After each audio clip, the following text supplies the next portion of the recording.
You might be thinking right now, if we're going to talk about potential today, then I'm going to check out because clearly this is for somebody else. I have already long outlived my potential. My time has come and gone.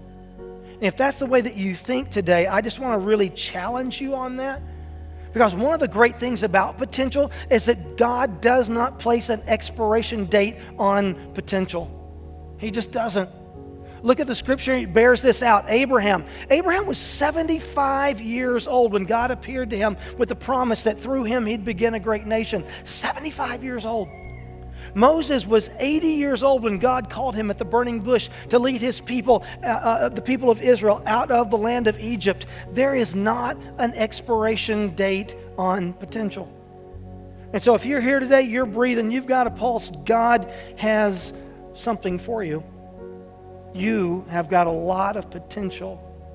And we want people, don't we, to reach their full measure of potential, because when somebody finds that sweet spot of fulfilling their potential, of their own capacities, and they're also open to what the Spirit of God is doing, man, everybody benefits from that person, don't they?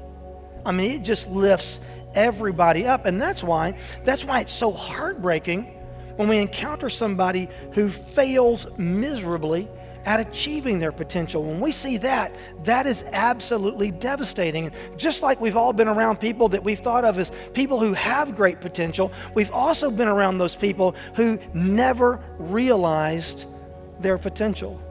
Instead, they've squandered it, They've lost it, they've wasted it. Maybe they achieved a fraction of what God really had for them. But when you're around somebody who doesn't realize their potential, it's absolutely heartbreaking. And nobody in Scripture better personifies blown potential than the person of Samson does in the Scripture. And Samson is born at a time, you all, where potential is desperately needed. The people of Israel were really hurting, and somebody needs to step up. Somebody needs to break this incredible cycle that they find themselves in. Everybody's hurting, and they need a solution. So here's this woman in Scripture, and we're not even told her name. We never find out what her name is, and she's not able to have children. And she lives with her husband in this little small town, the town of Zorah, and it's just miles away from the Philistine border. So the uprising, if you will, of the Philistines coming against the people of Israel, this is a big deal for her. This is happening right in her front yard. And she, along with everybody else in that small town, has to be desperate for some hope. So this woman receives some instructions. She's supposed to raise her son very, very differently. She's supposed to raise him to be a Nazirite. Now, what in the world's a Nazirite? Okay. Well, a Nazirite is a person who has made a unique commitment to deepen their relationship with God. Numbers chapter 6 tells us all about it. You can go there and read more if you would like. So what would happen is an Israelite would come to a point and they would say, I need to set aside some dedicated time to pursue the deeper things of God. So I'm going to allocate the next couple of months to this pursuit. I'm going to take on a vow, a Nazirite vow. They were going to consecrate themselves in this specific way. Now, in the Nazirite vow, there are basically 3 commitments that stand out, okay? The first commitment was that while you were taking your Nazirite vow for this 2 or 3 month period, whatever it was, you would not drink any alcohol. Now, you might be thinking to yourself, and you would bless your pastor if you were, you might be thinking, well, if they were good Baptists, this would be no problem at all. We are all teetotalers after all. Right? Okay. So, but they're not Baptists, and they're Hebrews. And at this time, wine is the drink that they drink. Okay. Without refrigeration, fermentation was a great way to preserve, and so everybody's drinking wine. That's what you drank at meals. That's what you drank when you were celebrating. So wine is everywhere now. So keep in mind then, if you're in that culture and you say, hey, I'm not going to drink for this period of time, that gets into your lifestyle in a really big way. They were so serious about this that they wouldn't handle grapes or raisins, anything that could potentially be connected to wine. Again, big deal, because a lot of these farmers raise vineyards. So think about how this commitment gets into your daily life. It affects how you work.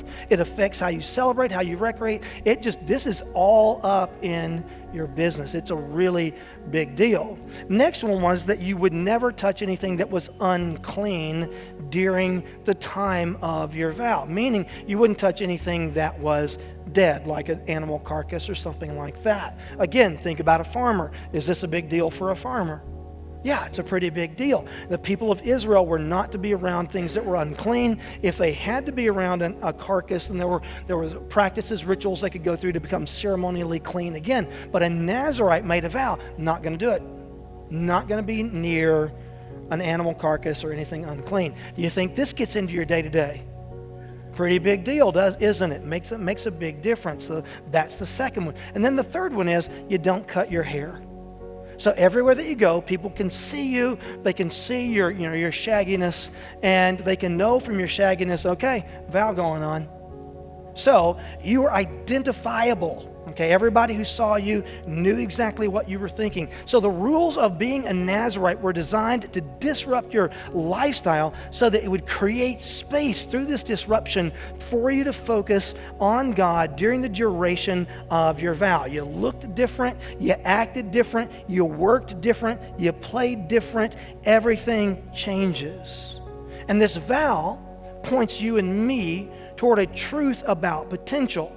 And that is this: there is a connection between the blessings of God and the holiness of those who hope to receive those blessings. There's just a connection that pulls those two things together. You'll never fulfill your potential all to its fullest if you disregard the God who gave you the gifting in the first place. It can't be done. And it was true then, and it's true now. So Samson's going to receive or reach his full potential. He's going to have to be set apart. He's going to have to walk with a measure of holiness and be different than his friends and neighbors. And not just for a few weeks or for a few months. He's supposed to be this guy for his entire life. They can see it. There's something different about this guy. And by the way, he can also bench press a house. How amazing is that, right? There's something different about this guy. Where does this thing go wrong? And it's really simple. It's just one idea. Samson has no self-control. None whatsoever. And nothing runs a hole through potential like a lack of self-control. Now, here's the thing. In spite of Samson's lack of self-control, God is still about the business of fulfilling his promise to bring relief to the Israelites from the Philistines. And Samson could have chosen, he was given every opportunity, in fact, to walk with God and be a part of that process. So he could have been used of God and received the blessing that comes from God as a result of walking with him. But instead, he rejects that. He rejects God's leadership. He disrespects his parents. And because of that, it's going to end very badly for him. So we're going to see a lot of Samson's foolishness and arrogance and lack of self-control. And while all that is going on, we're also going to see how God is working through Samson's self-destruction to achieve what he has promised that he is going to do. God isn't going to be set aside because of Samson's bad behavior. All because of Samson's lack of self-control. Look at the cost. Look at the price tag. He's completely disrespected his parents. Okay, he's completely dismissed them and, rejected all that they've raised him to be. He's effectively rejected God, hasn't he? He's dismissed God. He said, I'm not going to live differently. I'm not going to live like you want me to live, like you've appointed me to live. I'm not going to do that. And then it comes along and it destroys and wrecks his marriage. It costs him his wife. Okay, and throughout Samson's story, he's going to win a few battles here and there. We're going to see that over the next couple of weeks. But Samson is never going to be the guy, to win the war. You know what I'm saying? Does he pick up a battle here and there? Yeah. But he never wins the war. He never lives up to his full potential. Why? Because Samson has no self-control. And it's going to cost him. And I wonder how many of us today need to learn from Samson, need just to learn a lesson from him. Maybe you're here today and you're struggling with self-control. And you can look at your life and you can see, just like Samson, it is costing you time after time after time after time. And you all, I believe this matters to every single one of us. Why? Because there is no age limit on potential. Doesn't matter how old you are. It doesn't matter what you think you've already achieved in your life.